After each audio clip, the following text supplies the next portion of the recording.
Wanaume.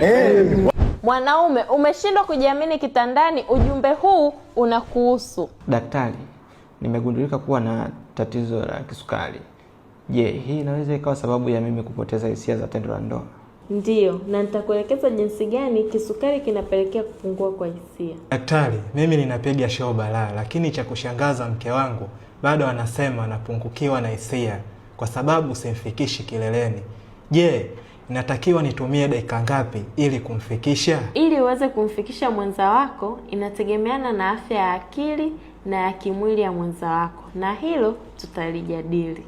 Sasa basi, upungufu wa hisia la tendo la ndoa kwa mwanaume ni pale mwanaume anapopungukiwa na matamanio ya kushiriki tendo. Na hii inatafsiriwa na wanaume wengi katika jamii pale ambapo wanashindwa kumridhisha mwanamke wake. Mwanaume kumridhisha mwenza wake na mwanamke kuridhika, hii inategemeana na afya ya akili na ya kimwili kwa pande zote mbili. Mwanaume anaweza akawa yuko vizuri, lakini mwanamke akawa na changamoto. Je, unaanza vipi kumtafsiri mwanaume kwamba ana shida? Mambo haya ndiyo yanaweza kusababisha matamanio kwa mwanaume kushuka.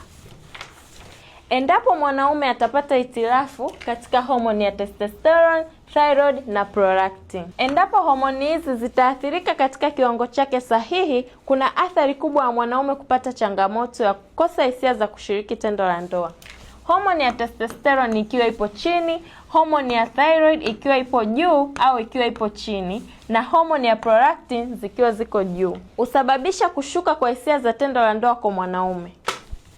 Maradhi ya kimwili kama kitambi, kisukari na msongo wa sumu katika damu, haya yote ni maradhi yanayoathiri mwili kiutendaji.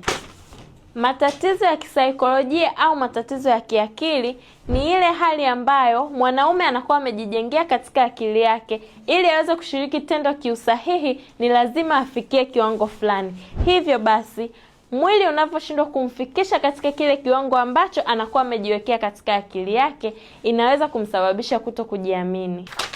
Upungufu wa vitamins na madini hivi vinasaidia kuboost nguvu ya mwili, kuondoa sumu mwilini na kuondoa madhara yatokanayo na sumu za vyakula na kuongeza nguvu za mwili.